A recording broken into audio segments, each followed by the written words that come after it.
আল্লাহ তুমি আমার গুনাহগার উম্মতকে বাঁচাও।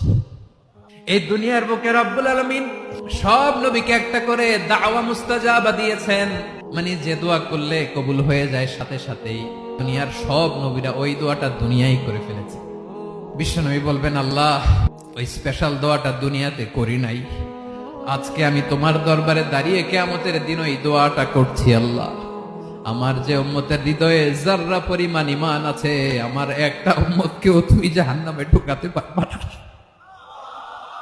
বিশ্বনবী পাগলের মতো একবার হাউজে কাউসারে যাবেন, একবার সিরাতে যাবেন, একবার পুলসিরাতের দিকে, একবার হাউজে কাউসারের দিকে পাগলের মতো দৌড়াতে থাকবেন, তার কোন গুনাহগার উম্মত যাতে জাহান্নামে ঢুকে না যায়।